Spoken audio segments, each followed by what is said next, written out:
Hein, qui on va élever nos pensées vers Dieu notre Père, créateur de l'univers et de tous les êtres qui l'habitent, et qui nous envoie en permanence des frères, esprits élevés, qui sont là pour nous aider, notamment notre guide spirituel, ainsi que plusieurs esprits dont le but, le travail, la mission est d'aider notre planète à évoluer, d'aider l'humanité à évoluer, à traverser cette transition vers un monde de régénération. Et c'est pour ça que nous nous attachons de temps en temps à élever nos pensées par l'étude, par la prière, pour leur faciliter le contact avec nous, par l'intuition, l'inspiration, la voix de la conscience. Nous savons qu'ils n'iront pas contre notre libre arbitre, mais seront toujours là pour nous donner des conseils dans les décisions que nous avons à prendre. Nous les remercions donc pour cette occasion que nous avons d'être réunis aujourd'hui pour étudier la question de la pluralité des mondes habités, que nous puissions comprendre ces enseignements, les mettre en pratique, les diffuser autour de nous par l'exemple, et qu'ils puissent également être utiles pour les esprits qui pourraient nous accompagner depuis le monde spirituel dans le domicile de chacun d'entre nous et sur lesquels nous appelons la miséricorde de Dieu. Ainsi soit-il. Alors, j'ai entendu un quick sur Skype. On va dire certainement quelqu'un qui est perdu, Joël.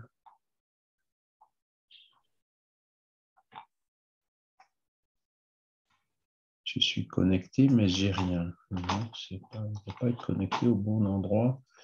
Alors, plus. Voilà, copier le lien. On va mettre. Ça ne fonctionne pas.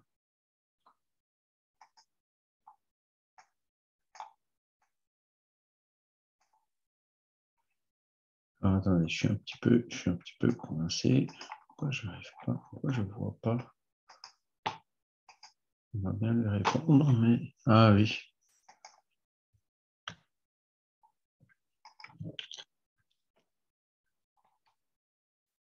Voilà.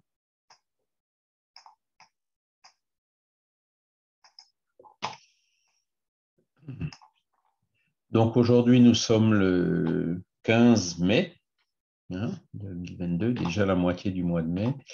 Et donc après le module 5 qui parlait de réincarnation que nous avons vu dans les 4 séances précédentes, aujourd'hui on va parler de la pluralité des mondes habités. Donc la réincarnation, c'est un des principes fondamentaux qui est démontré, on peut le dire comme ça, par la phénoménologie et puis accepté donc par le spiritisme. Et la pluralité des mondes habités, c'est aussi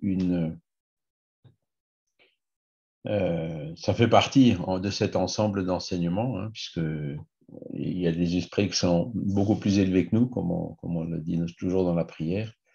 Et bien sûr, ils n'habitent pas sur la Terre. Ils peuvent y venir en mission, mais ils habitent dans des mondes qui sont plus évolués que la Terre. Tout comme il y a des mondes qui sont moins évolués que la Terre, qui sont primitifs, qui sont comme la Terre était il y a quelques milliers d'années. Donc voilà, cette pluralité des mondes habités, maintenant qu'on découvre de plus en plus, je sais plus, j'ai perdu le compte, mais je crois qu'il y a plusieurs centaines d'exoplanètes qui ont déjà été découvertes. Voilà, je pense que les scientifiques admettent tous que la probabilité qu'il y ait d'autres planètes avec des vies similaires à celles de la Terre est très très grande. La probabilité est très grande. Et ça, c'est sans compter les planètes dans lesquelles il y a des formes de vie plus subtiles, sans incarnation matérielle. Voilà. Alors, laissez-moi voir. Ça fait nous. On va essayer de secourir quelqu'un. L'autre a une réunion en cours. Tiens, bizarre. C'est la même. Le lien ne fonctionne pas. Là, il doit cliquer sur un autre lien, je pense. Alors, attendez, on va venir là. Hop. Information sur la réunion, donc c'est bien ça. C'est 29-10. Hein. Je vais mettre encore une fois. Voilà.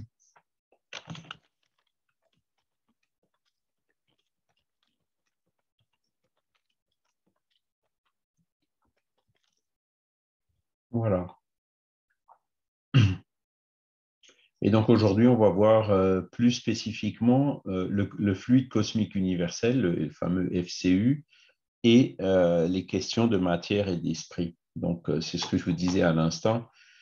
Nous sommes des esprits immatériels avec un père-esprit semi-matériel qui sont incarnés, qui sommes incarnés dans un corps matériel. Hein, mais comment dire, les esprits, au bout d'une certaine évolution, comme on l'a vu, n'ont plus besoin de se réincarner. Et dans ce cas-là, ils n'ont plus de corps matériel. C'est pour ça que, par exemple, supposons qu'il y a plein d'esprits sur la Lune, ben on pourra y envoyer des caméras, on ne les verra pas plus que on ne voit les esprits qui sont ici sur la Terre. Hein, voilà, donc ça, c'est un de ces aspects. Alors, allons-y. Donc, on va passer au l'objectif général. Hein, c'est donc donner des connaissances sur l'existence, la formation et les diverses catégories de mondes habités. Hein. Ça, c'est l'objectif du cours de cette semaine et puis de la semaine ou des 2 semaines à venir. Et le premier cours, donc, c'est sur ce fameux fluide cosmique universel. Donc, qu'est-ce que c'est que le fluide cosmique universel? Hein, il n'y a pas que ça qu'on va définir aujourd'hui, on va aussi définir le fluide vital. Hein.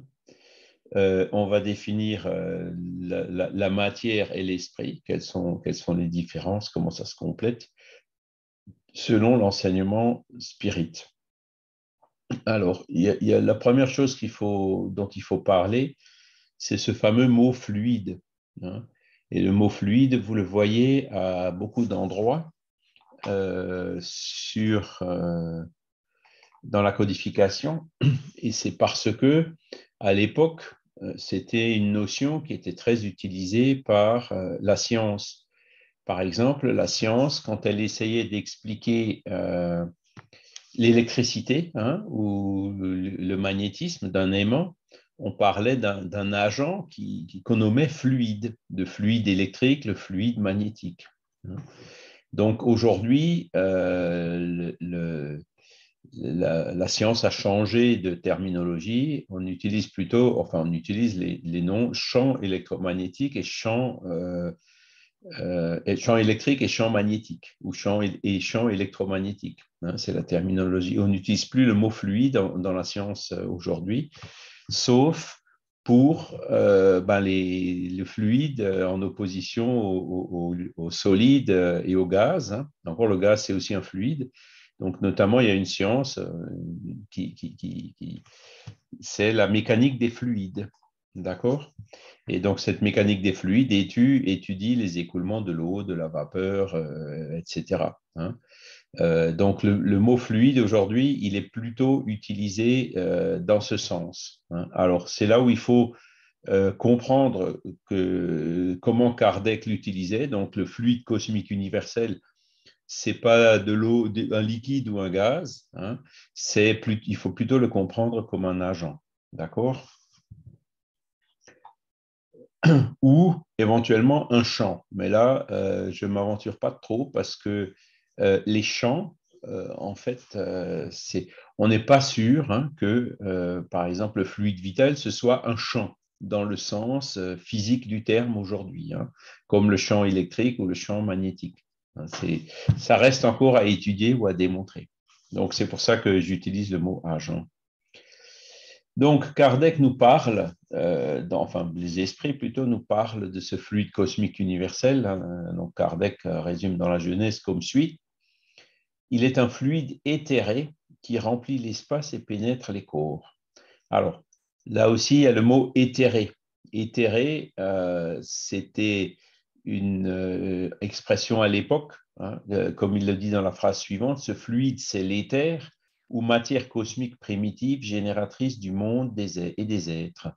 C'est-à-dire que la science, enfin, certains scientifiques admettaient à l'époque qu'il existait l'éther comme fluide, hein, un peu partout dans le monde, et donc que cet éther était à l'origine de la formation de la matière, de tout ce qui existe, hein.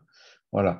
Et donc, l'éther, c'est quelque chose qu'on peut pas, qui n'est pas pondérable dans son état naturel, d'après la science, hein. Et c'est pour ça que voilà, ça échappe à nos sens. Et le mot éthéré, l'adjectif éthéré, c'est ça qu'il veut dire, hein. Il veut dire quelque chose qu'on ne peut pas peser, qui n'est pas pondérable pour nous. Voilà. Alors, on peut dire aussi, par exemple, l'air, c'est un fluide. On peut dire, oui, mais l'air, il n'est pas pondérable, on le voit autour de nous, mais enfin, il est autour de nous, mais on ne le voit pas, on ne le sent pas. Ben, si, on le sent. Roulez en voiture à 100 km/h et mettez la main de haut, vous sentez l'air qui appuie sur votre main, hein. Tout comme l'avion, il utilise l'air avec les ailes et les oiseaux aussi, hein, pour voler, hein. Et c'est bien l'air qui fait qu'en acquérant une certaine vitesse, les avions et les oiseaux arrivent à voler, hein. Donc l'air existe. Et s'il n'était pas là, on n'aurait pas d'oxygène, on ne pourrait pas respirer.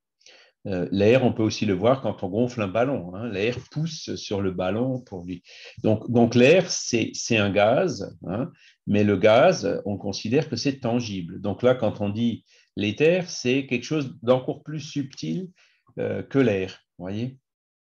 J'espère que je me fais comprendre, hein, parce que ce sont des notions un peu. Enfin voilà. Ce fluide, c'est les. Voilà. Et matière cosmique primitive génératrice du monde et des êtres. Et donc, c'est ce fameux fluide cosmique universel, hein, qui est ce fluide éthéré et qui est à l'origine, par ces différentes transformations, de tout ce qui existe. D'accord?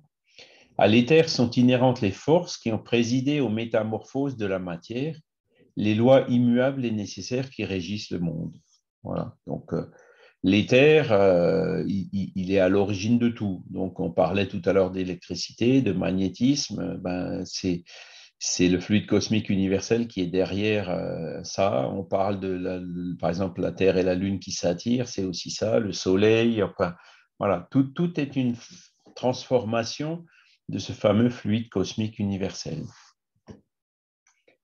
Et Kardec, il continue toujours dans la Genèse en disant que, en tant que principe élémentaire universel, le fluide cosmique universel offre deux états distincts, celui d'éthérisation ou d'impondérabilité. Donc, vous voyez, là, il met impondérabilité, ça veut dire qu'il ne peut pas se peser, hein, qu'il ne peut pas se mesurer. Il met impondérabilité comme synonyme d'éthérisation, hein, donc, c'est pour mieux comprendre cet adjectif, hein. Et donc, c'est cet état d'impondérabilité que l'on peut considérer comme l'état normal primitif, hein. Et le deuxième état, c'est celui de matérialisation ou de pondérabilité qui n'est en quelque sorte que consécutif. Le point intermédiaire est celui de la transformation du fluide en matière tangible, c'est-à-dire que il peut se produire pour ce fluide cosmique universel un phénomène de condensation, tout comme on peut voir la vapeur d'eau qui est dans l'air, dans certaines situations, peut se condenser et se transformer donc en goutte de pluie ou en rosée ou en nuage, hein, voilà. Et donc, c'est un phénomène similaire qui se produit. Donc, le fluide impondérable, il arrive à se concentrer pour devenir matière et donc pour devenir pondérable. D'accord? Voilà. Donc, ça, c'est pour le fluide cosmique universel. Donc, les esprits disent que c'est ce fluide qui est unique au départ et qui, par ses différentes transformations, explique, bonjour Joël, Bonjour. explique tout ce que nous voyons autour de nous, hein, nous-mêmes, notre corps physique. Notre père-esprit, c'est aussi une condensation moindre, hein, Le fluide cosmique universel peut se condenser en semi-matière, hein, qui est la matière du Père-Esprit, ou en matière tangible, qui est celle de notre corps physique. Voilà. Ensuite, dans le corps vivant, donc, il y a, comme on l'a déjà vu, l'esprit, le Père-Esprit et le corps physique. D'accord? Ce sont les trois choses qui sont nécessaires chez l'humain, mais il y en a une quatrième qui est le fluide vital. Et ce fluide vital, il existe et il est présent dans tout ce qui vit dans la nature. C'est-à-dire qu'il y a du fluide vital dans l'être humain, dans les animaux, mais aussi dans les plantes. Hein. Tout ce qui vit a du fluide vital. Hein. Moi, je l'appelle le carburant de la vie. Hein. Quand il n'y a plus de fluide vital, eh ben, la vie cesse. Et donc, la plante, l'animal ou l'être humain meurt. Hein. C'est-à-dire, la partie, le corps physique cesse de fonctionner. Et c'est ça qui cause le départ de l'esprit, hein, le dégagement de l'esprit de son corps physique. Voilà. Et donc, ce fluide vital, c'est aussi une transformation du fluide cosmique universel, hein, puisque lui, il est à l'origine de tout. Donc, il peut se transformer en matière, il peut se transformer en fluide vital, il peut se transformer en père-esprit, selon le cas. Voilà. C'est ce que vous appelez fluide magnétique ou fluide électrique animalisé. Alors, vous voyez, fluide magnétique, ça c'est vraiment l'expression de la science à l'époque. Hein. Il mélangeait un peu le magnétisme d'un aimant et puis le magnétisme d'un magnétiseur. Hein. Là, en l'occurrence, on parle du fluide d'un magnétiseur, hein, donc qui transmettrait du fluide vital, ou fluide électrique animalisé. C'est pareil, hein, on ne connaissait pas trop l'électricité, donc on parlait du fluide électrique pour expliquer l'électricité. Et donc, pour le magnétisme, ils utilisaient aussi l'expression fluide électrique animalisé, c'est-à-dire qui vient d'un être vivant. Hein, voilà. Donc ça, c'est le livre des esprits, question 65. Et Kardec, alors, pose la question, mais bon, comment est-ce qu'on pourrait classifier les éléments généraux de l'univers? Est-ce que c'est la matière et l'esprit? Hein, parce que d'un côté, on a vu qu'il y a de la matière tangible, hein, il y a de la semi-matière, etc. Il y a le fluide cosmique, le fluide vital, mais il y a aussi notre esprit. Notre esprit, lui, il est on ne sait pas trop le qualifier, mais il est immatériel. Hein, et pourtant, il vient aussi du fluide cosmique universel. D'accord? Et donc, Kardec classifie, ben, il y a ces deux éléments généraux de l'univers qui sont la matière et l'esprit. Et les esprits lui confirment en disant oui, et par-dessus tout cela, Dieu, le Créateur, le Père de toutes choses. Hein, parce que c'est Dieu qui est par-dessus donc la matière et l'esprit, puisque c'est lui qui les a créés. Il a créé le fluide cosmique universel qui se transforme en matière et qui se transforme en esprit. Et c'est certainement toutes les lois naturelles qui gouvernent ces transformations, c'est aussi une création de Dieu. D'accord? Et ces trois choses sont le principe de tout ce qui existe, la Trinité universelle. Alors ça ouais, il y a des choses dans le livre des esprits que j'aime un peu moins. Cette fameuse Trinité, ça sonne un peu trop religion traditionnelle, et puis il peut y avoir des exploitations superstitieuses de ces notions-là. Bon, l'esprit a voulu utiliser cette expression. Voilà, donc il y a trois choses, hein, matière, esprit et Dieu. Mais à l'élément matériel, il faut ajouter le fluide universel qui joue le rôle d'intermédiaire entre l'esprit et la matière proprement dite, trop grossière pour que l'esprit puisse avoir une action sur elle. Et donc là, ça veut dire que l'esprit ne pourrait pas agir sur notre corps physique tel qu'il est. Hein. Donc, c'est une des grandes questions que se sont posées les philosophes spiritualistes notamment. Comment est-ce que l'esprit arrive à agir sur le corps? Et c'est là, sur un corps physique, comment l'esprit arrive à agir sur la matière, à faire bouger une table, par exemple. Hein. Et ben, c'est là que le spiritisme a introduit la notion de père-esprit, c'est-à-dire de formes de matière qui sont de la matière, mais pas dans une densité comme la matière tangible connue par la science, cette fameuse matière qui suit les lois physiques gouvernant la matière, hein, qui sont maintenant bien connues, notamment la fameuse équation d'Einstein, hein, qui dit que l'énergie, c'est égal à E égale mc2, hein, l'énergie, c'est égal à la masse multipliée par la vitesse de la lumière au carré. Hein. Donc ça, typiquement, c'est une équation qui s'applique à la matière pondérable, hein, celle qui dit ce qui est trop grossière. D'accord? Et donc, tout ce qui est matériel, tout ce qui est observé aujourd'hui par la science, est observé selon cette loi. Par exemple, la lumière, hein, elle va à la vitesse, le petit c, c'est justement la vitesse de la lumière. Hein. Donc, les photons, qui sont les particules de lumière, ils ont une masse nulle, et c'est pour ça qu'ils arrivent à la vitesse de la lumière. Mais si vous avez un électron, hein, qui a une masse très très faible, hein, alors je ne me rappelle plus du chiffre exactement, mais c'est une masse infime, hein, pour un électron, on n'arrivera jamais à le faire aller à la vitesse de la lumière parce que pour ça, il faudrait une énergie infinie. Voilà. Donc, cette matière tangible ou einsteinienne, hein, c'est une expression que j'utilise de temps en temps, elle est bien connue par la science et elle souffre d'un certain nombre de limitations.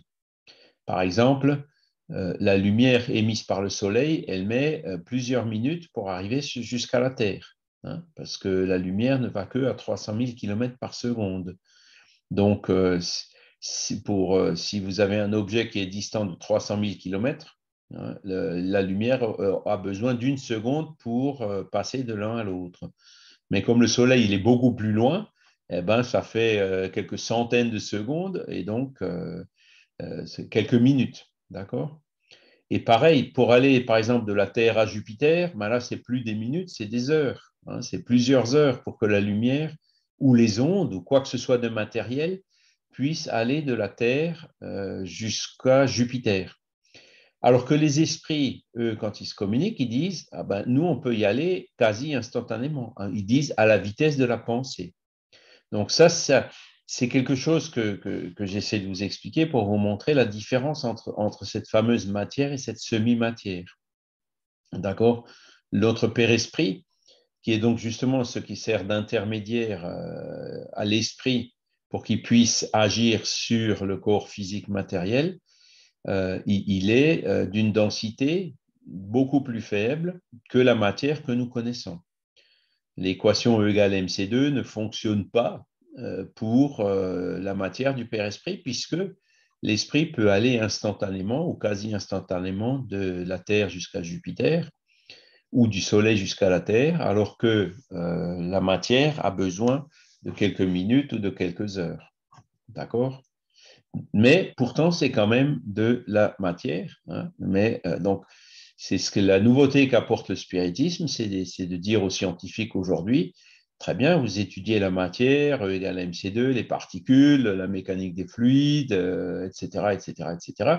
Mais ce n'est pas la seule forme de matière qui existe dans l'univers. Il existe d'autres formes, donc, qui sont moins denses que celles que nous connaissons. Alors, les scientifiques résistent, évidemment, ils disent oui, mais d'accord, mais où est-ce que je le vois? Où est-ce que j'arrive à le mesurer? Ben, c'est là où, évidemment, avec des instruments matériels, on n'arrivera pas à le mesurer, hein, puisque c'est où il faudrait trouver quelque chose à la limite entre les deux. Hein. Et la science, elle arrive à peine tout doucement à étudier ces choses-là. Hein. Comment se fait cette interaction entre le père-esprit et le corps physique? Et il y a un certain nombre d'avancées sur ce sujet, hein. Notamment, je vous rappelle encore une fois, ceux qui s'intéressent, si vous allez sur le site YouTube de l'Association internationale de médecins spirites, il y a par exemple une conférence d'une physicienne, hein, spécialiste en mécanique quantique qui s'appelle Célia Dantas, brésilienne, et qui explique sa théorie donc, pour montrer comment le Père-Esprit arriverait à agir sur la matière par ces fameuses structures qu'elle appelle les microtubules et qui existent dans notre cerveau. Et elle explique donc le phénomène quantique qui est en jeu. Et en cela, elle ne fait que développer une théorie qui avait déjà été énoncée il y a quelques décennies, la fameuse théorie de Penrose et Hamerhoff. Voilà. Et donc, la science arrive tout doucement, ce n'est pas encore reconnu universellement, mais à voir cette fameuse interface. Parce que si on veut être pragmatique, je vais vous montrer maintenant comment on peut voir l'action du Père-Esprit sur le corps physique. Hein, regardez bien. Hop, voilà. Donc là, c'est mon esprit qui a agi sur mon Père-Esprit, qui a agi dans le centre moteur, qui a fait me lever le bras. Il suffit qu'on se regarde dans un miroir. Hein. Et dans le phénomène du vivant, hein, humain ou animal ou autre, on a constamment devant nous une illustration de l'action de cette semi-matière, hein, sur notre corps physique. D'accord? Il n'y a pas besoin de faire bouger une table. Bon, quand les esprits font bouger une table ou frappent des coups dans les murs, qu'est-ce qu'ils font? Ils utilisent un médium qui est là, qui arrive à extérioriser de l'ectoplasme. Hein. Donc, l'ectoplasme, c'est de la matière qui sort de son corps physique. Et donc, les esprits arrivent donc avec leur père-esprit et par l'intermédiaire de cet ectoplasme dégagé par le médium à agir sur la matière. Voilà comment ils font. D'accord? Donc, mais on a ça en nous-mêmes, puisqu'on est un esprit incarné dans un corps. Donc, tout ce que fait notre corps, et aussi dans le sens inverse, hein, si on se fait mal, la douleur va remonter au cerveau, et puis donc par là, passer au père-esprit. L'esprit va ressentir cette douleur et puis éventuellement réagir pour enlever le doigt de la source de chaleur, etc. Vous voyez?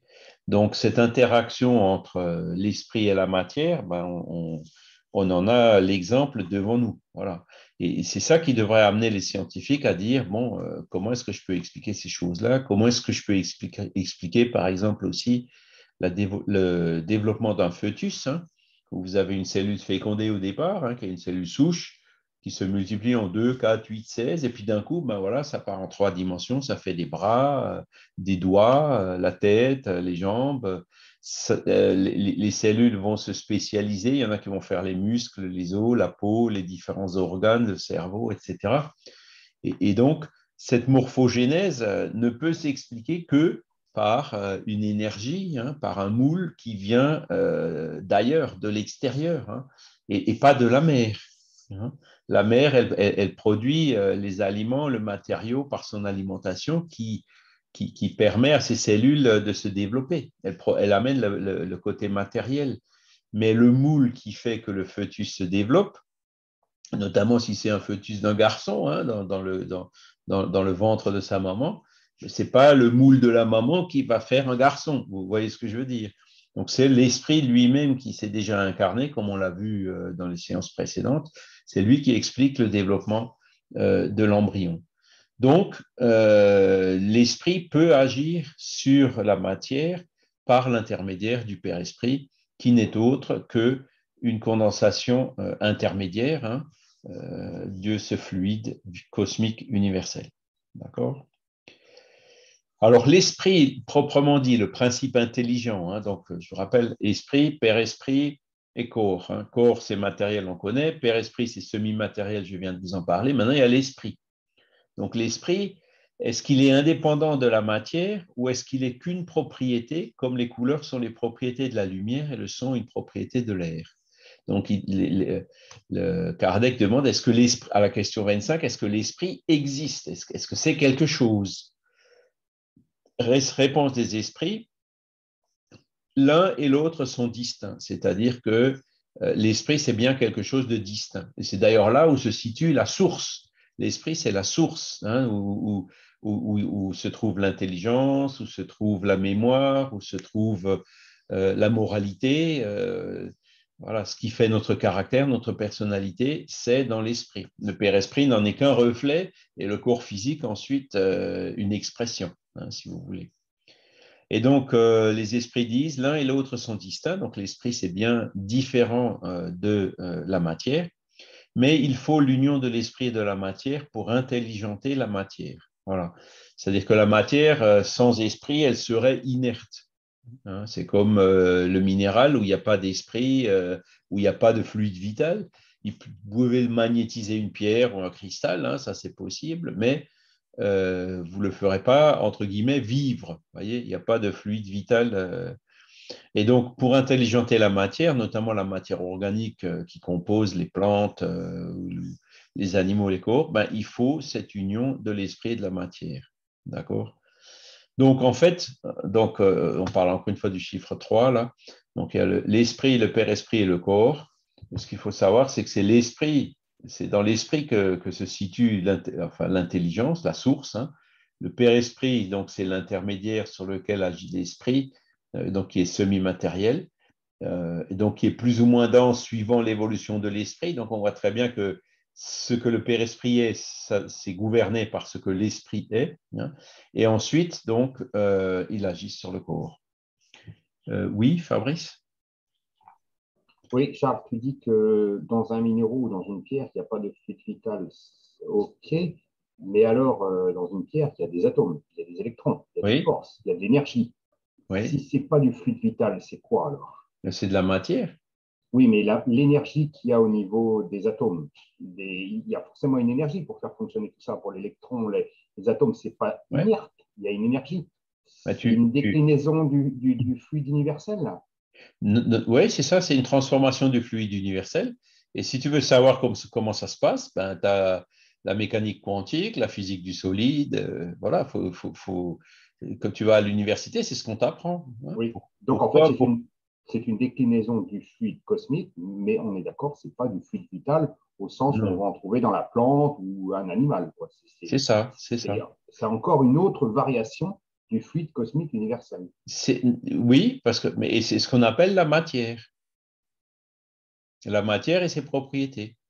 Donc, l'atome, c'est une matière, l'électron, c'est une matière, les molécules se constituent de matière, les cristaux, ben, c'est un assemblage d'atomes et donc de matière, et tout ça, c'est gouverné par des lois de la matière. Il n'y a pas besoin, si tu veux, de fluide vital ou même Oui, de père-esprit pour comprendre ça. Les physiciens le comprennent très bien. Ce qu'ils d'accord. comprennent un peu moins bien, c'est ben, par exemple l'eau magnétisée, hein. L'eau, quand on magnétise de l'eau, bon, Oui. là il commence tout doucement aussi à regarder ça, la mémoire de l'eau. Il y a un certain nombre de travaux qui ont été faits qui sont encore très, très contestés, hein. Mais voilà, donc la matière, elle peut se charger, hein. C'est comme un Christ. Quand tu prends une personne qui a des facultés de psychométrie, si tu lui donnes un objet qui a appartenu Oui, à une personne, elle il va va, pouvoir te dire des choses, des ressentis elle sur va. la personne à qui cet objet a appartenu. Tout à Donc, fait. tout ce qui est minéral et objet matériel peut être chargé avec des fluides impondérables, mais ou pas, tu vois. C'est-à-dire que Donc, voilà. la matière, c'est une forme, la matière telle qu'on l'entend nous, c'est une forme d'énergie quand même alors. Bah oui, c'est E égale mc2. D'accord. C'est l'énergie qui est égale à la masse, donc la matière, multipliée par la vitesse au carré. Là, on est vraiment dans les Dans lois la physique, matérielles. ouais, La d'accord. lumière, tu vois, le photon, hein, Oui, le photon qui vient taper dans une cellule photovoltaïque pour bouger un électron et faire de l'électricité, tout ça, c'est de la matière. Et donc, la matière est gouvernée par ben, la mécanique quantique, la physique, etc., la mécanique des fluides, enfin, ce qu'on vient de parler. Et ça c'est ce qu'on étudie dans la science. d'accord. Maintenant, si tu utilises ces lois de la physique, par exemple, l'embryogenèse, tu n'arrives pas à l'expliquer, hein, parce que notamment, il y a la loi de l'entropie qui dit que Hum, le désordre va toujours croissant, et donc, alors que là, c'est l'inverse. Tu as des cellules qui sont les mêmes au départ, et ensuite qui s'organisent, qui hum. sont dans un ordre en 3 dimensions et au niveau des organes du corps physique. Donc, c'est contraire à la loi de l'entropie. Il y en a même qui parlent de négantropie, de l'entropie négative, ce qui n'est pas possible physiquement, hein. Et donc, pour expliquer ça, la seule explication possible, c'est qu'il y a une énergie qui vient de l'extérieur et qui produit ça. Et donc, des scientifiques comme Philippe Guillemot, qui se rapproche quand même maintenant pas mal de l'esprit, eh ben, parlent de l'énergie qui vient du vide. Alors, qu'est-ce que c'est que le vide pour le scientifique matérialiste? Ben, c'est ce qui n'est pas de la matière. Donc, le Père-Esprit vient du vide, l'Esprit vient du vide pour lui, hein, puisqu'il n'arrive pas à le pondérer pour l'instant. Et pour nous, Donc, spirit, ce vide, c'est de l'éther. Enfin, alors, l'éther. pour les spirites, on dit dans le vide, il y a plein de choses. Ouais. Il y a de la semi-matière, déjà il y a de l'éther, il y a le fluide cosmique universel, il y a l'esprit. Tout ça, ça fait partie de ce que les scientifiques appellent le vide. Comme ce n'est pas dans la matière, eh ben, pas dans la matière, il y a beaucoup de choses. C'est ce que disent les esprits. Et que le la définir, science, pour l'instant, elle a encore du mal à rentrer dans ce terrain-là. OK. Et pourtant, hein, encore une fois, vous regardez dans un miroir, hein, vous bougez le bras. Qu'est-ce qui a fait que vous avez bougé le bras? Et maintenant, voyez, de façon tout à fait inattendue. Eh ben, c'est l'esprit. Ça ne peut pas être les réactions biochimiques dans le cerveau. Les réactions biochimiques ne peuvent pas produire de l'intelligence, des propriétés qu'elles n'ont pas. Donc ça vient forcément de l'extérieur. Hein. C'est le raisonnement qu'on peut faire. Hein. Alors, on n'arrive pas à pondérer encore le Père-Esprit. Comment dire, les médiums voyants, ils le voient. Hein. C'est-à-dire que le médium voyant, qu'est-ce qu'il a? Il a une faculté qui lui permet qui permet à son esprit de sortir un petit peu de son corps et de voir avec ses yeux de l'esprit. Donc, avec les yeux de son esprit, il va voir son Père-Esprit à lui, et il va aussi voir le Père-Esprit de l'esprit qui est à côté de lui. Donc, il va voir les esprits. Il franchit les barrières un peu de la matérialité, quoi. Il a cette propriété, voilà, et tout comme le médium auditif, il peut entendre des esprits. Voilà, il y a une disposition physique dans le médium, dans l'organisme du médium, qui lui permet donc à son esprit de prendre un peu de liberté par rapport au corps, tout en restant lié, donc voir des choses et ensuite dire ce qu'il voit, ou écrire ce qu'il voit, ou dessiner ce qu'il voit. C'est ça la médiumnité. Et donc c'est comme nous on est matière et esprit, on a un esprit qui est en relation avec les autres esprits. OK. Oui, Vincent. C'était juste une petite remarque par rapport aux chercheurs. Il y a un chercheur strasbourgeois qui s'appelle Marc Henry, qui a travaillé sur l'eau et sur les clusters qui enregistreraient des informations, c'est-à-dire des structures d'organisation de l'eau qui permettent de mettre de la mémoire dans l'eau. C'est les textes sur la mémoire de l'eau qu'on peut voir, hein, qui ont d'ailleurs été, si je me rappelle bien, encouragés par le professeur Montagnier. Hein. Mais lui aussi, il est un peu critiqué. Il a eu des prises de position, pas toujours. Voilà. Mais bon, il y a des études qui ont été faites sur la mémoire de l'eau, donc répétées à différents endroits. Donc, mais pour l'instant, tout ça, les scientifiques, ils n'aiment pas. Hein.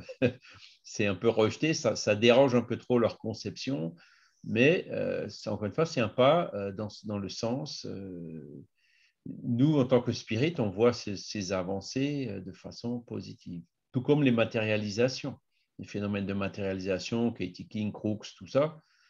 Hein, alors là, c'est le médium qui extériorise de l'ectoplasme, donc de la matière qui vient de son corps, hein, qu'on ne voit pas toujours forcément au moment où il l'extériorise, mais que l'esprit arrive quelque part à mouler grâce à son père-esprit. Et donc, c'est ça qui fait l'apparition ou la matérialisation et aussi sa tangibilité, c'est-à-dire que les expérimentateurs peuvent toucher, c'est comme Thomas, il a pu toucher Jésus et ses plaies hein, quand il était matérialisé à la Pentecôte. Ce sont les mêmes phénomènes, vous voyez, qui se reproduisent depuis des millénaires. J'ai une petite question. Oui. Alors, j'en reviens donc, Dieu est le créateur de toutes choses, et oui. le fluide cosmique universel est le principe de tout, de la création aussi. S'il n'y avait pas de fluide cosmique, il n'y aurait pas de vie. Tout à fait. C'est le fluide cosmique universel qui explique la matière, le Père-Esprit, l'Esprit, la vie, le fluide vital. Le fluide cosmique universel, c'est vraiment comment dire, la brique de base qui, par ses différentes transformations, génère tout ce qui existe. L'électricité, la lumière, tout ça, ce sont des transformations, des propriétés de ces transformations du fluide cosmique universel. Voilà. D'accord. Donc, on a vu l'esprit. Voilà. Donc, il y a deux choses. Il y a matière et esprit. D'accord? Matière, semi-matière et esprit. Alors, on va rentrer un petit peu plus dans le détail. Voilà. Donc, ce fluide éthéré qui est l'éther, hein, matière cosmique primitive.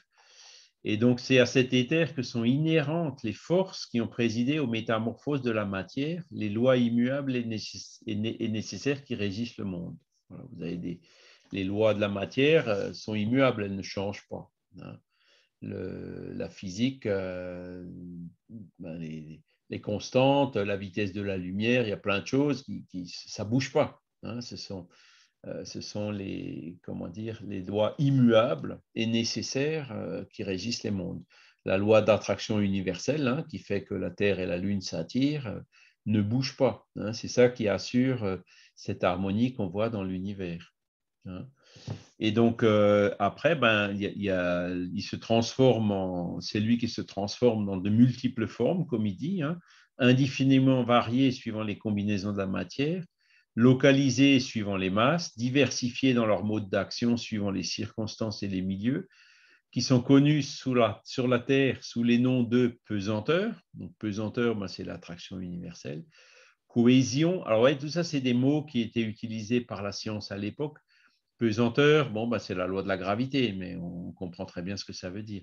Cohésion, c'est ce qui assure la cohésion d'un corps, le fait qu'une molécule, par exemple, soit stable.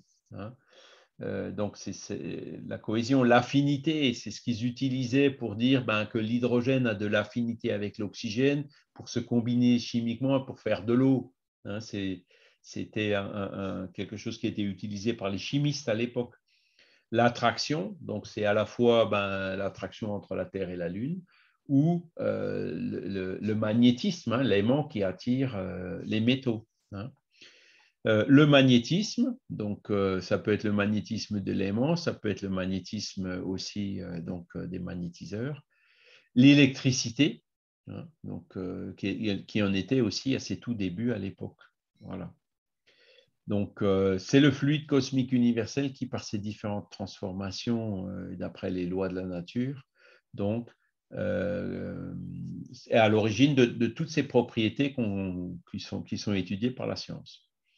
Les mouvements vibratoires de l'agent sont connus sous le nom de chaleur, lumière. Donc, vous voyez, déjà, il y avait l'idée à l'époque dans la science que la chaleur, c'était lié à un mouvement vibratoire. Et effectivement, hein, quand vous prenez un bout de métal, par exemple, hein, une casserole, si vous la chauffez, le fait que la casserole soit chaude, ça correspond aux vibrations des atomes de fer ou de nickel ou de chrome qui constituent la casserole. Donc la chaleur, c'est effectivement une propriété vibratoire hein, qui émet de l'infrarouge, enfin là aussi suivant les lois scientifiques qui sont bien connues. Hein. Et la lumière, pareil, le photon,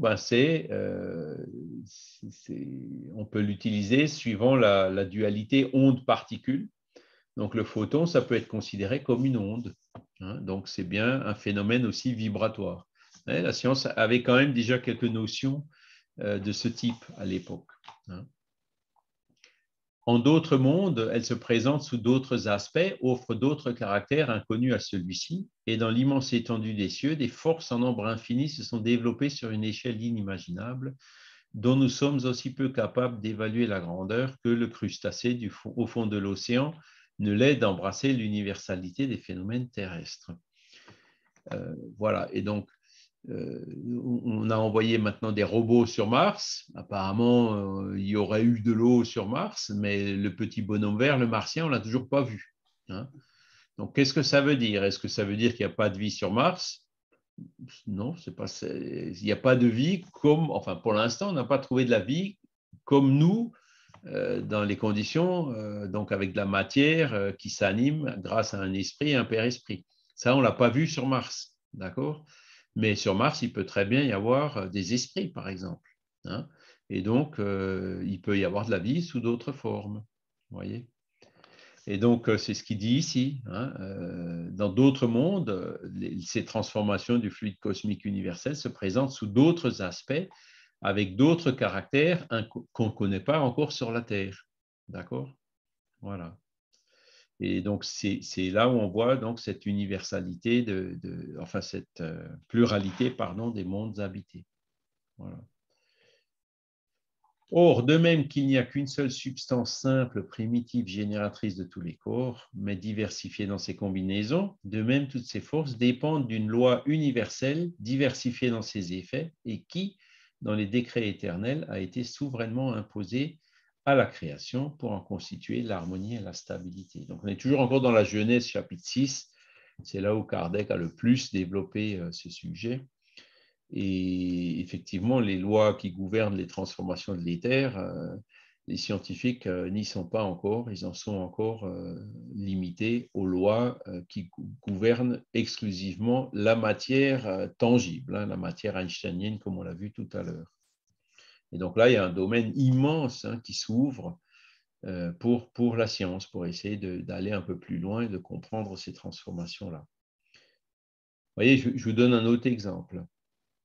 Vous prenez un objet quelconque, par exemple, voilà, c'est ce qu'on reçoit quand on donne du sang, vous savez, les petites boules. Bon, cet objet-là, ici, je ferme tout hermétiquement, la porte et tout, les esprits arrivent à, entre guillemets, le dématérialiser, lui faire traverser la fenêtre ou le mur et le rematérialiser à l'extérieur de cette pièce. C'est le phénomène d'apport, ça. Ce sont les phénomènes de transport, voilà, ou d'apport, c'est ça. Et donc, comment ils font? C'est là où je pose la question aux physiciens. Ça a été observé plusieurs fois et ce sera certainement observé encore de nombreuses fois. Parce que ça, je peux essayer de le faire passer à travers la vitre. Je n'y arriverai pas. Je vais casser la vitre et là, oui, ça passera au travers. Mais tant que la vitre, elle reste intacte, ça ne passera jamais. Enfin, ça ne passera pas avec les moyens qu'on connaît. Pourtant, les esprits arrivent à le faire passer. Vous voyez? Et donc, c'est là ce qui est. Alors, quand on demande aux esprits comment vous faites, on l'enveloppe, voilà, on le dématérialise, et une fois qu'il est dématérialisé, on arrive à le faire traverser, et de l'autre côté, on le rematérialise. Ah, c'est intéressant. Maintenant, comment est-ce qu'on fait pour dématérialiser un objet comme ça? Si vous prenez E égale MC2, il y a des millions de kilowatts là-dedans. Dans chaque gramme, vous avez une quantité d'énergie qui est immense. Et pourtant, voilà, si ça se transformait en chaleur, ça grillerait tout le monde dans la pièce. Et ce n'est pas ce qu'on observe. Donc, ces processus se font avec des énergies certainement beaucoup plus faibles que celles qu'on connaît par l'énergie E égale MC2. C'est-à-dire, on prend l'objet qui est matériel, on le fait passer à l'état de semi-matière. Et là, donc, les esprits arrivent à traverser les murs avec leur père esprit. Donc, on arrive à traverser cet objet, on lui fait traverser le mur. Et dehors, on le rematérialise. Et tout ça avec des quantités d'énergie qui semblent relativement limitées. Voilà. Vincent? Est-ce que tu l'as vu, ce phénomène? Tu l'as vu Alors, moi, j'ai jamais vu comment dire, un apport en direct. Ah oui, en direct. Mais à Tours, par exemple, Oui. ils ont Joël, c'est un tableau avec un bouquet de fleurs ou quelque chose qu'ils ont séché. Et ce sont des fleurs qui leur avaient été apportées. C'était un phénomène d'apport. Et donc, les personnes qui étaient là ont vu ces fleurs arriver. C'était des roses qui sont arrivées, par exemple, en plein hiver. Évidemment, aujourd'hui, on en a dans les serres et tout, mais il y a une cinquantaine d'années, c'était pas si évident. Et donc, il y a effectivement donc cet objet-là avec ces fleurs qui avaient été apportées dans une séance qu'ils ont eue à Tours. Ça. Donc, Joël, tu l'as vu aussi. Oui, j'ai vu, oui. Donc, et après, vous avez des descriptions. Donc, il y en a une qui serait quand même très intéressante. C'est l'expérience qui a été faite par Zöllner à Leipzig, en Allemagne. Donc, lui, en fait, il a pris 2 anneaux en bois massif, donc un en chêne et l'autre dans une autre essence de bois, en hêtre ou en sapin. Et donc, ils ont demandé aux esprits d'arriver à les faire à les mettre comme dans les maillons d'une chaîne. Et apparemment, les esprits l'ont fait. Et donc, quand on observe, on voit qu'il n'y a nulle part de traces de coupure, de collage. Donc, il y a bien eu une pénétration d'une essence de bois dans l'autre pour faire de sorte que les deux anneaux qui étaient séparés se sont retrouvés l'un dans l'autre. Là, on est à la limite de la croyance, hein, parce que bon, ça, c'est des choses que tu nous décris, mais la science nous propose de faire des expériences, et les expériences n'ont de valeur que si on peut les reproduire. Et là, c'est ou on y croit ou on n'y croit pas. Hein. Ben, après, c'est comme tout. C'est-à-dire, il y a des témoignages d'apport, ben, il y en a des milliers. Des livres écrits par des Zöllner ou autres, les matérialisations de William Crookes, l'Institut métapsychique international à Paris qui a encore les moulages de mains et autres. Et après, il y a eu des milliers, des milliers, des milliers de pages de phénomènes, d'observations, de descriptions qui ont été faites. Alors évidemment, on peut dire non, mais tout ça, bon, ils ont tous été trompés. C'est un peu trop facile aussi, quoi. Hein.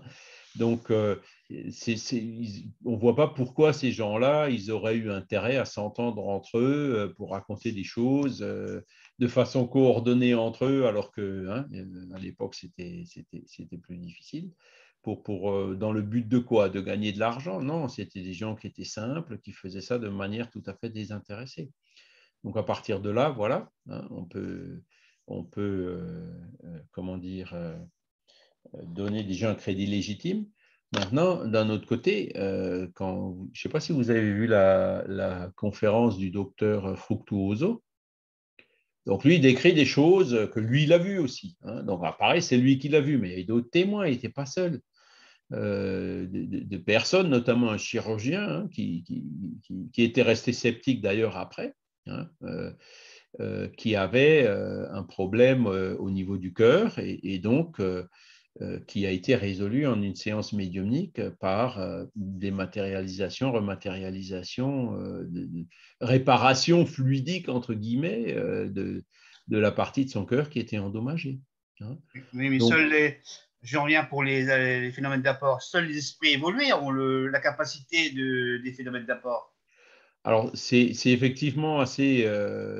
C'est des phénomènes qui n'arrivent pas tous les jours, hein, ils sont relativement rares et ça demande une certaine organisation et surtout, ben, ça demande un médium qui va bien. Hein, c'est des médiums à effet physique, à ectoplasme. Et donc, vous avez des expériences qui avaient été faites aussi par Chico Xavier, hein, avec Ottilia Diogo, avec Peixotinho. Donc, ça, c'est des expériences qui datent quand même des années 60-70.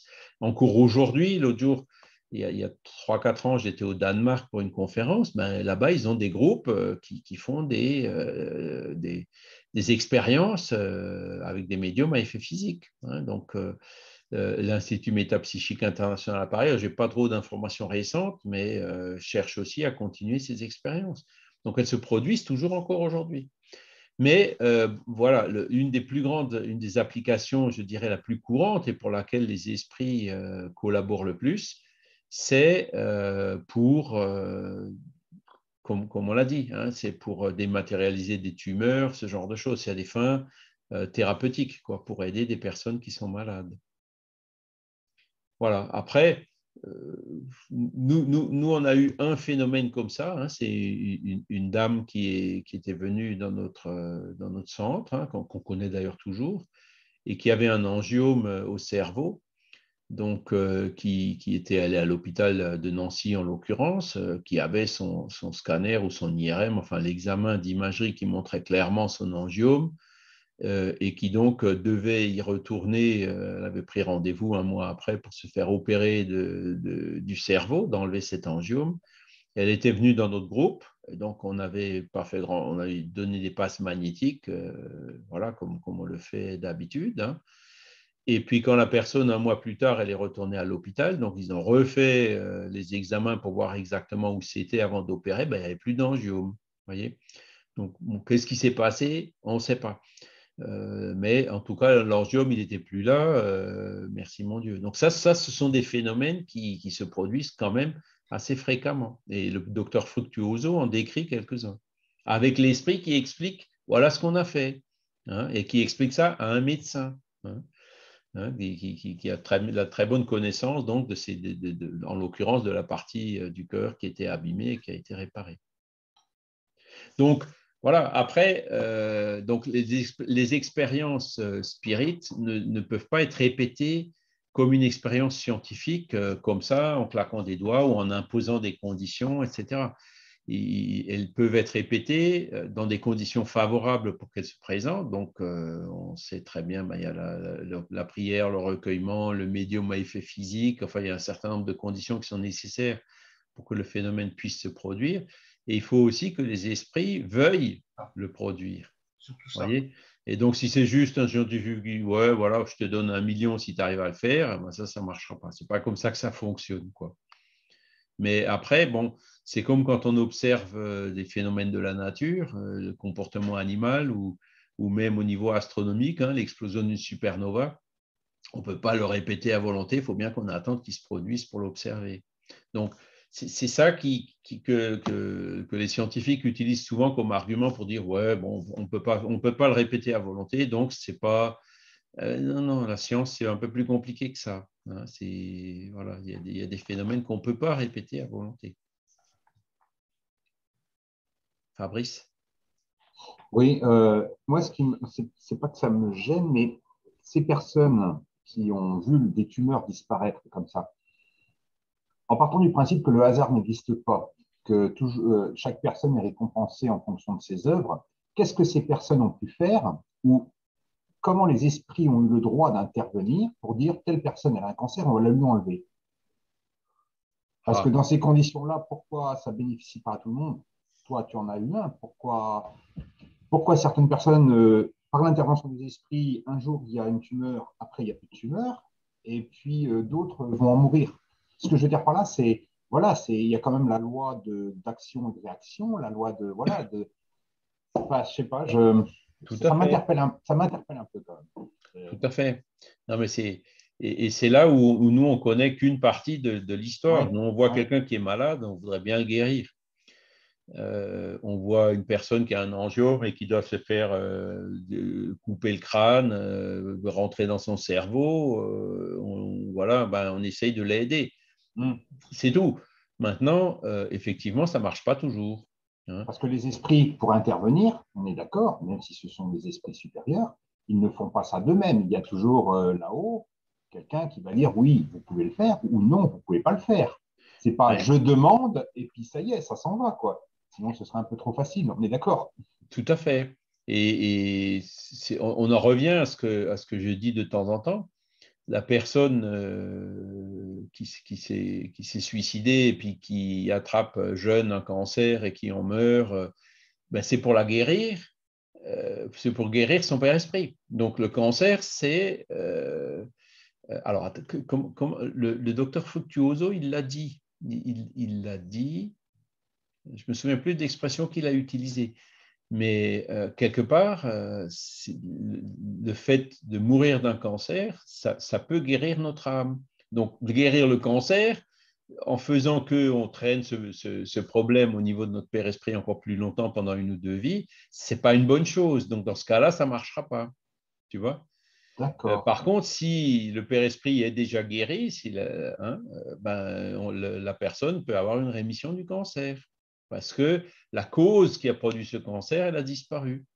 Et donc, nous, on a la cause, à partir du moment où elle est dans le monde des esprits, encore une fois, les appareils d'imagerie médicale, ils voient l'effet, ils ne voient pas la cause. Et c'est là où nous, il nous manque cette connaissance et cette vision, alors que les esprits, eux, ils l'ont. Quand tu dis qu'il y en a un au-dessus qui dit si on peut ou pas, Dieu a le droit, Dieu autorise, etc., c'est ce qu'on voit écrit.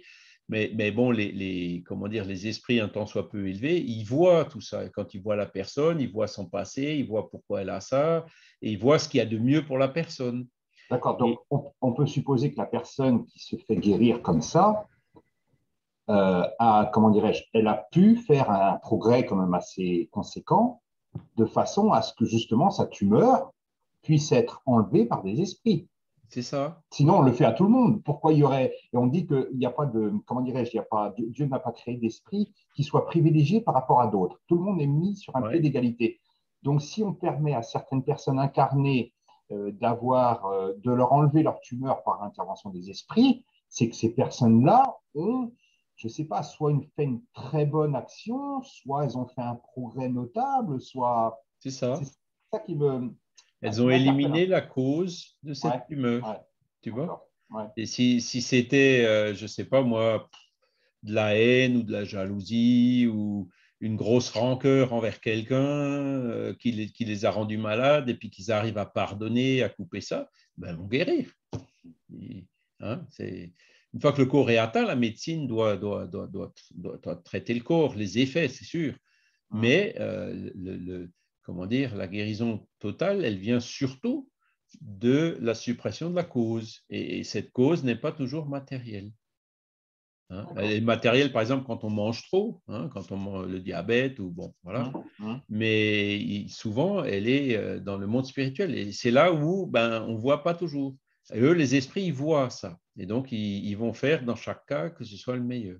Par exemple, nous, on est ici sur la Terre incarnés. Bon, voilà. Pourquoi on est incarné? Pour évoluer. On travaille, on diffuse, on aide, on fait de la charité, on fait ce qu'on peut, etc. Mais, comment dire, une fois que la mission est accomplie, eh ben, on sera content d'être libéré de ce corps. Là, regardez, on se traîne, on monte, il faut trimballer un corps de 80 kilos. Imagine, tu es libre dans le monde des esprits, hop, tu commences à voliter et tout. C'est quand même autre chose. Hein. Ah ben oui. Je veux dire, c'est mieux dans le monde des esprits qu'ici. C'est pour ça qu'il faut dédramatiser la mort, tu vois. Oui, Et tout à puis, fait. D'ailleurs, moi, j'ai un copain qui faisait un travail extraordinaire, qui est mort de la Covid. Il est mort de la Covid parce que sa mission était accomplie. Il aurait pu mourir d'autre chose, mais il est mort de la Covid.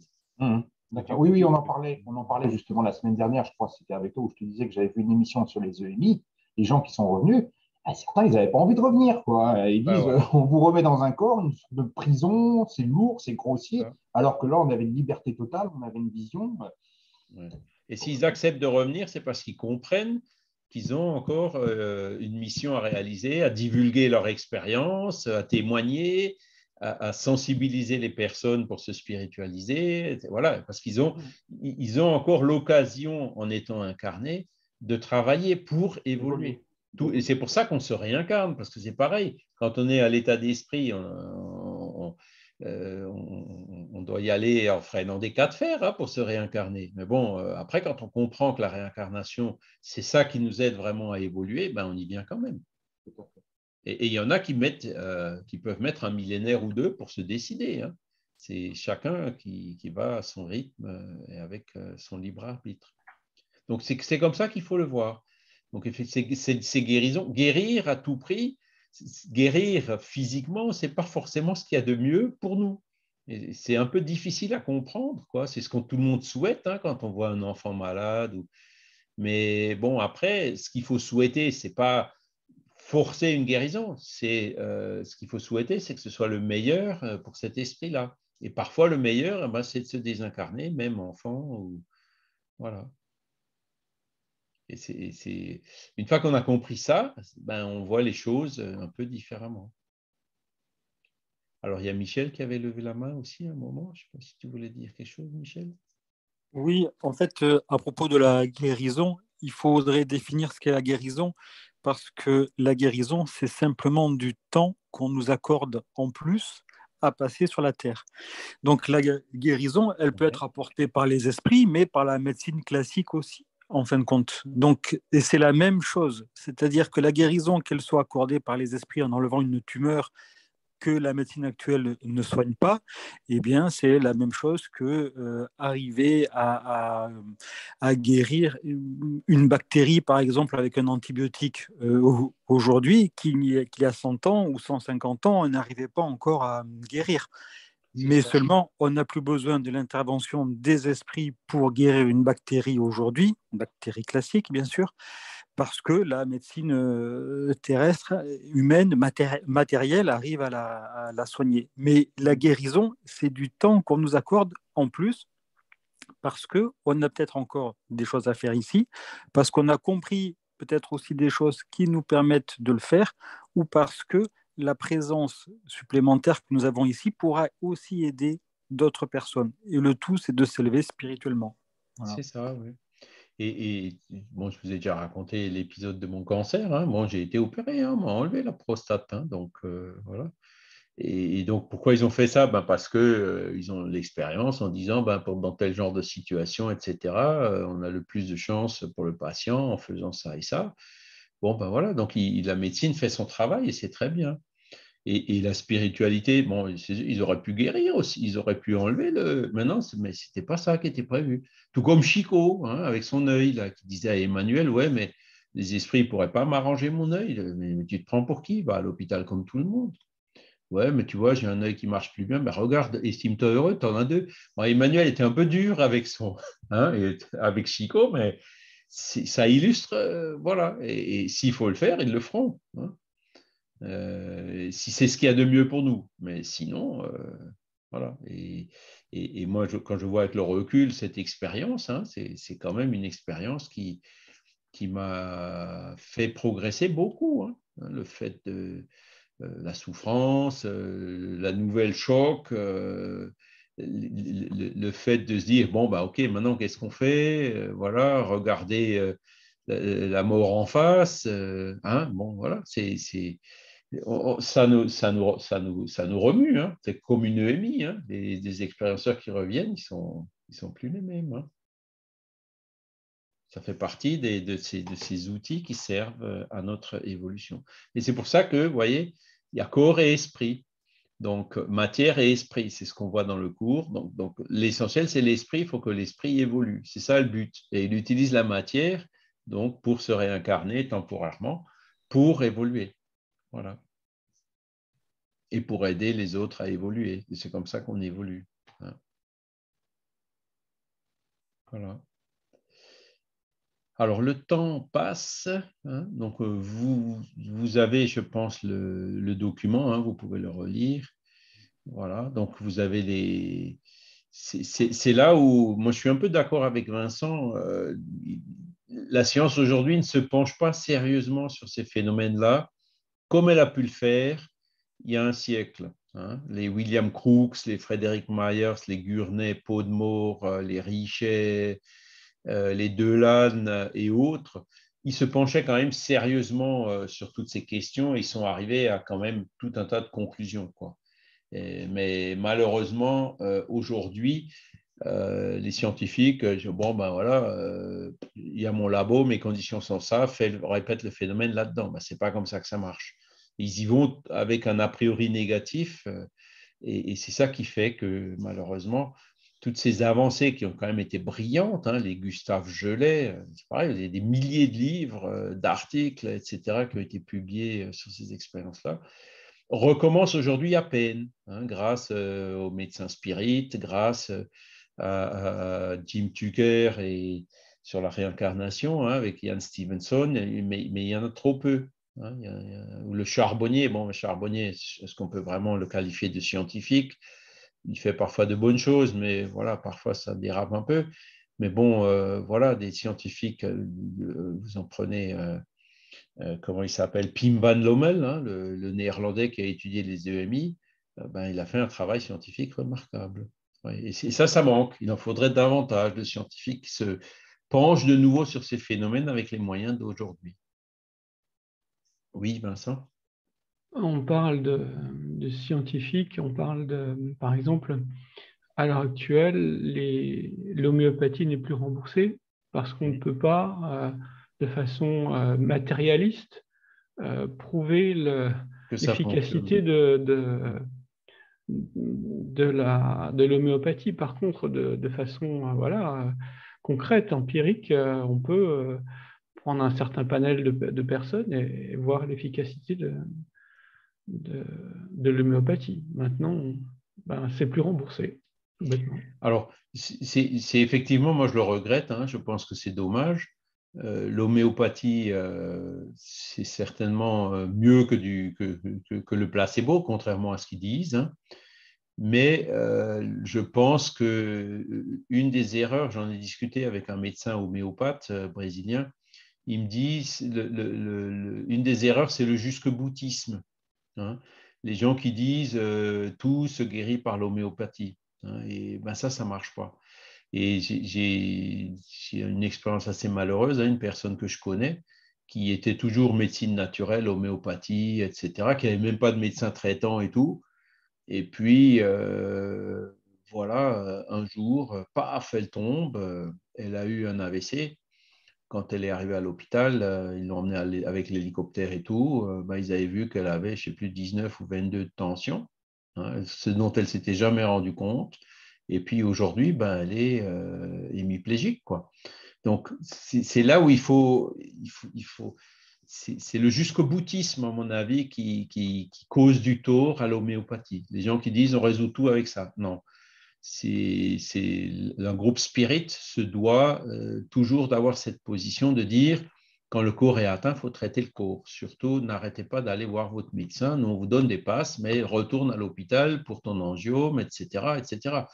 Hein, parce que c'est en associant, quand le corps est malade, il faut traiter le corps. Ça n'empêche pas de traiter l'esprit en parallèle, mais il ne faut pas traiter l'un à l'exclusivité de l'autre. Il ne faut pas, tout homéopathique, ce n'est pas forcément non plus la bonne solution. Hein.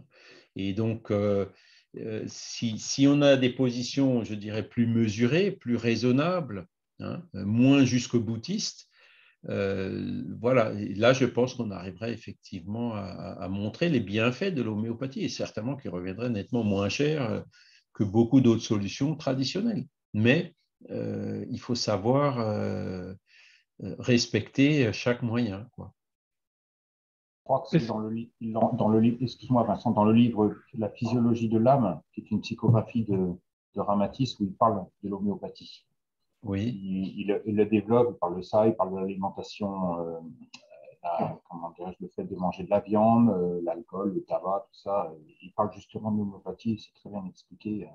Ils disent que ça agit notamment sur les corps éthériques. Ouais. Hahnemann, c'était un contemporain de Kardec, je crois bien. Hein. Et donc, il s'était communiqué plusieurs fois. Voilà. Donc, je pense que le spiritisme est très ouvert à l'homéopathie parce que, bon, voilà, comment dire, l'eau magnétisée. Alors, il y a le principe de l'homéopathie qui est bien connu, hein, avec les doses infinitésimales. Voilà, ça revient un petit peu aussi à cette mémoire de l'eau dont on parlait à l'instant. L'eau magnétisée, etc. Ce sont des phénomènes un peu liés. Donc, le vrai progrès, il arriverait justement en associant chacun, au lieu de dire non, non, c'est moi qui ai raison et toi qui as tort, c'est de dire non, telle chose, ça fonctionne dans tel cas, telle chose, et là, on ne peut même pas nacher les deux. Il faut avoir des positions conciliatrices et constructrices, hein, et pas des positions d'exclusion, c'est moi qui ai raison, c'est toi qui as tort, qu'on retrouve, ma foi, trop souvent, malheureusement trop souvent, dans l'humanité. Il y a Valérie qui nous a écrit aussi les messages cachés de l'eau de Masaru Emoto. C'est pareil, c'est un scientifique qui a fait un certain nombre de choses. Il est beaucoup critiqué parce que d'autres essayent de répéter ses expériences et n'y arrivent pas. C'est toujours pareil. Hein, et il y a certainement des conditions qui sont nécessaires pour que ce genre d'expérience se produise. Et comme la pensée, c'est un élément dans la réussite de ce genre de phénomène, forcément, s'il y a une pensée sceptique ou contraire quelque part, le phénomène ne fonctionne pas, tout simplement. Et ça, il faut que ceux qui veulent refaire et répéter ces expériences le prennent en compte. Moi, j'ai juste une petite remarque par rapport au texte qu'on travaille là. Je trouve que c'est quand même un texte qui est quand même daté. Hein. Ça date de 1860. Les termes sont plus d'actualité. Les termes scientifiques pourraient être réactualisés. Est-ce que tu as déjà posé la question dans une réunion médiumnique par rapport au vocabulaire qui est utilisé, par rapport à une révision un petit peu de la façon d'aborder ces sujets? Dans une réunion médiumnique, non, mais il y a beaucoup de spirites qui en parlent entre eux. Il y en a beaucoup qui écrivent sur le sujet. Par exemple, des articles détaillés sur qu'est-ce que ça voulait dire fluide à l'époque et aujourd'hui, qu'est-ce qu'on mettrait à la place et tout. Il y en a, hein, il y en a. Pareil, et donc, qui cherchent justement à réactualiser un peu ces notions-là. Il y a Marlène Nobré aussi, les médecins spirites, qui ont fait pas mal de travail dans ce sens-là pour tout ce qui est notion de médecine. Après, vous avez les livres de Chico Xavier qui sont venus un peu après, un livre comme Mécanisme de la médiumnité, même si c'est plus des analogies que vraiment de la terminologie pour expliquer ce qui se passe, présente quand même des notions assez intéressantes en fonction de la science de l'électromagnétisme contemporain, par exemple. Ou alors Évolution dans les deux mondes, qui fait un peu la même chose au niveau de la médecine, mais que moi j'ai un peu plus de mal à suivre parce que ce n'est pas mon domaine. Mais effectivement, donc là, les citations sont celles de Kardec avec le vocabulaire de l'époque. Et c'est pour ça que j'ai essayé de le contextualiser quand je vous en parle. Mais je suis tout à fait d'accord, hein, il faudrait que... c'est là-dessus, je pense, où le caractère évolutif du spiritisme doit s'appliquer le plus. Et même quand on prend Léon Denis, qui est donc 50 ans plus jeune que Kardec, mais qui a quand même déjà 100 ans, eh ben, quand il parle, ça y est, la science a avancé, Crookes a découvert l'état radiant de la matière, donc c'était la radioactivité, hein, le radium. Et il dit on s'approche enfin du Père Esprit, etc. Ben, on se rend compte aujourd'hui avec le recul que ben non, mais on en est encore loin. La radioactivité, c'est de la matière, hein, on est encore loin du Père Esprit. Hein. Et donc, c'est Léon Denis qui fondait beaucoup d'espoir sur les connaissances scientifiques d'il y a un siècle, dans le sens des avancées, puisque ce qu'il y a eu de positif à l'époque de Léon Denis, c'est justement les Crookes, les Myers, les Gustave Gelet, tous ces grands scientifiques qui avaient vraiment fait des expériences très, très sérieuses sur les phénomènes dits paranormaux. Ça, c'était une réalité à l'époque qui s'est malheureusement un peu perdue. Ce sont ces expériences-là qui devraient aujourd'hui, qui auraient dû continuer ou qui devraient aujourd'hui être reprises. Et c'est ça qui permettra donc de donner, comment dire, de refaire une mise à jour de toutes ces notions de fluide cosmique universel par rapport aux connaissances scientifiques d'aujourd'hui. Mais bon, on arrive quand même à comprendre avec cet effort de contextualisation qui effectivement demande demande un effort, hein, comme je le dis, on arrive quand même à comprendre ce que les esprits voulaient dire dans leurs réponses, quoi. Et là, je pense que le monde spirituel va certainement aussi y contribuer à partir du moment où, de notre côté, on aura des gens suffisamment sérieux pour se repencher sur la question. Moi, j'ai bien aimé regarder la conférence de Célia Dantas, hein, surtout si vous connaissez un tout petit peu de mécanique quantique ou des choses comme ça. Elle essaie de le présenter en des termes simples, mais relativement accessibles. Et ce qu'elle dit, en fait, c'est très, très intéressant. Là, je pense que vraiment, on touche l'interface entre la semi-matière et la matière. Hein. Célia comment, Charles? Célia? Célia Dantas. Comment tu écris ça? Dantas. Alors, attendez, je vais essayer de vous trouver le site YouTube. Comme ça, je vous enverrai le lien directement sur la vidéo. YouTube. Alors.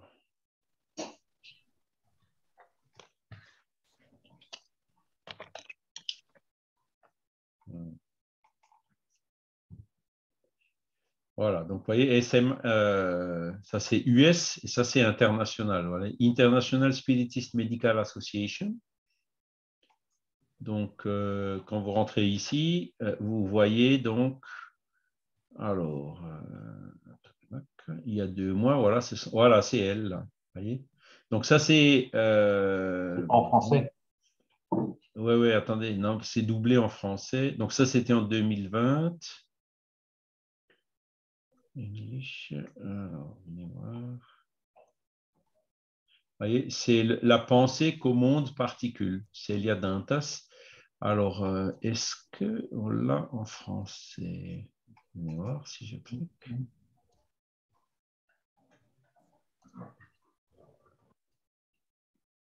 Ah, ça ne met même pas de pub.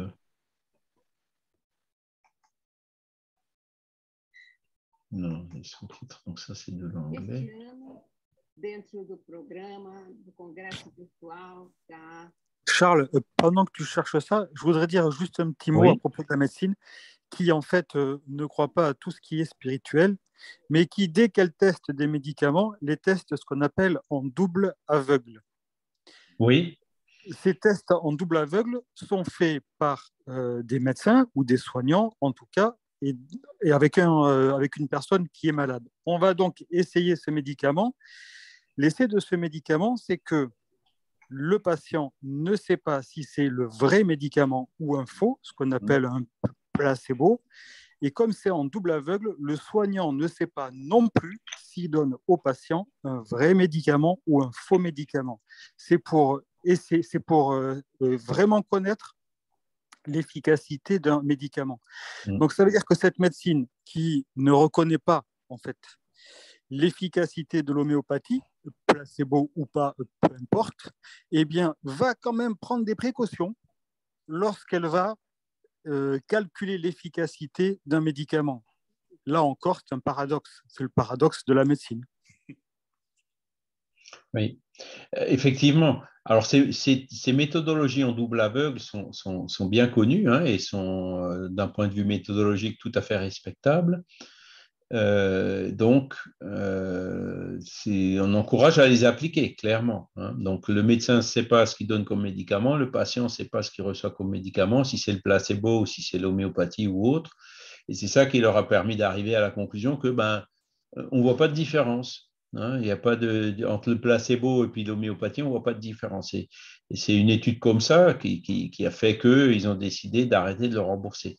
Maintenant, quand j'ai regardé certains protocoles, par exemple de l'Institut métapsychique international sur le protocole de Gansfeld, hein, où ils cherchent à capter, comment dire, la pensée ou étudier la télépathie, hein, et là, on se rend compte qu'en fait, le protocole tel qu'il est conçu va empêcher le phénomène de se produire. Donc, des fois, ils vont un peu trop loin dans les protocoles. C'est là où il faut justement trouver aussi, comme on dit, le juste milieu, hein, parce que si le protocole efface en fait le phénomène en soi, ça ne fonctionnera pas. Vous voyez, et ça, c'est vrai que souvent, les phénomènes les plus convaincants, ce sont ceux qui se produisent de façon spontanée sans qu'on s'y attende. Voilà. Mais cela dit, effectivement, ces protocoles-là, il faut les utiliser. Alors, j'ai trouvé, vous voyez, il suffisait d'aller un peu plus loin, là, donc vous allez sur 2021, et donc quand vous glissez, là, vous voyez bien la même Celia Dantos, il y a écrit French, là. Hein, vous voyez, Spanish, French. Et donc, je vous ai mis le lien dans la discussion. Donc, vous pouvez le télécharger, le sauvegarder. Donc, ce qu'elle fait, c'est très intéressant. Mais je vous conseille aussi lui, là. Hein, alors, hop, donc je vais l'ouvrir. Alexander Moreira Almeida. Et qui, lui, parle justement des recherches qui sont faites sur le spiritualisme. Alors, voilà le lien. Pareil, doublé en français, donc c'est très, très intéressant. Bonjour. Voilà. Vous reconnaîtrez peut-être la voix du traducteur. Vincent? Oui, j'avais juste une remarque par rapport aux médicaments. Il faut savoir que dans le médicament, il se passe des choses qui sont des fois un petit peu douteuses, hein. Il faut savoir que les études qui sont faites sur les médicaments sont faites par les laboratoires. C'est le propre laboratoire qui valide le médicament. C'est-à-dire que ce n'est pas un laboratoire indépendant. C'est comme si, par exemple, le Boiron décide de valider son médicament et de faire l'étude sur son médicament. Donc, des fois, l'agence du médicament qui est basée à Strasbourg n'est juste une caisse d'enregistrement, quoi, hein. C'est ça. Il existe des médicaments qui sont mis sur le marché qui sont dangereux. Voilà, faut le dire, hein, comme c'est. Même si les protocoles sont à double aveugle, même en triple aveugle, hein, pour certains, ça reste à la bonne volonté, au bon vouloir des laboratoires. Et c'est des fois douteux, hein. C'est pour ça que Kardec, il avait déjà écrit à l'époque que la meilleure garantie de sincérité qu'on a dans un médium, c'est son désintéressement. médium qui gagne de l'argent, bah, il y a déjà le conflit d'intérêts. Là, en l'occurrence, il y a un conflit d'intérêt. Mais bon, faire des médicaments, ça coûte aussi très cher. Donc, ça devrait être plus encadré par l'État, mais ça ne l'est pas. Et ça coûte très cher, justement, parce qu'il y a toutes ces études à faire. Bien Donc, sûr. moi, je suis entièrement d'accord. Hein. Et avec Kardec aussi, le désintéressement, il y a beaucoup de gens qui disent, oui, mais si c'est gratuit, ça vaut rien. Hein. Bon, peut-être. Mais dans ces questions-là, spiritualistes notamment, la meilleure garantie, c'est encore le désintéressement du médium. Le médium qui est juste, voilà, qui cherche à faire progresser l'humanité, il se met à disposition, il ne gagne pas un centime de tout ça, il donne de son temps. C'est celui en qui on a tendance évidemment à faire le plus confiance. Et là, ben, effectivement, il y a une situation qui fait d'ailleurs que, parce que c'est pas gratuit ça, hein, c'est que si aujourd'hui on a de plus en plus de gens qui contestent, qui rejettent, qui disent, qui dénoncent les lobbies et puis qui refusent l'autorité scientifique, c'est à cause de ça. C'est parce qu'il y a ce manque de désintéressement au niveau de la science. Le vrai scientifique, il doit aussi être désintéressé. Alors que le médecin gagne sa vie par son métier, que le scientifique aussi gagne sa vie par son métier, c'est normal. Mais il y a des situations, effectivement, quand on rentre dans tout ce que les gens dénoncent sur les lobbies des groupes pharmaceutiques et autres, il y a un fond de réalité.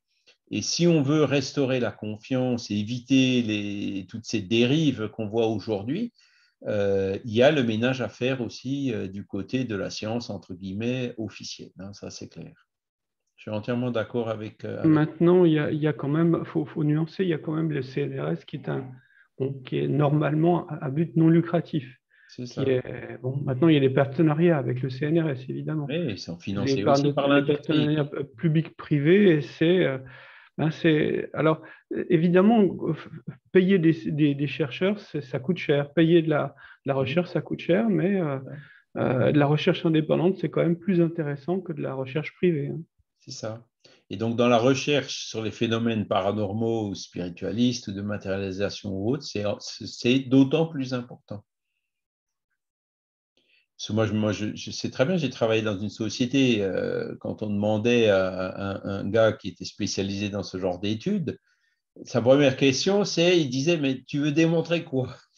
Qu'est-ce que tu veux démontrer? Et après, bah, il s'arrangeait pour démontrer ce qu'on voulait démontrer. Bon, c'était quand même un gars honnête. Hein, quand ce qu'on voulait démontrer, c'était manifestement faux, il n'entrait pas dans la discussion. Mais après, on sait très bien, bah, il y a une manière de présenter les choses. Hein, voilà. Quand c'est 50-50, ben, on peut tirer un peu dans un sens ou un peu dans l'autre. Voilà. Et bon, ça fait partie de ces critères d'analyse qu'il faut qu'on applique. Voilà. Ok, ben écoutez, il est déjà 9h30. Je vous remercie infiniment. On va remercier aussi les esprits pour leur présence aujourd'hui, leur aide, le fait d'avoir pu permettre ces débats constructifs et surtout comprendre où en est la science aujourd'hui dans l'étude de la matière et donc tous ces pans de la semi-matière et de l'esprit qui sont encore largement inexplorés et qui pourtant sont fondamentaux, notamment dans l'humain et dans le vivant. Voilà, merci à tous et puis je vous souhaite un excellent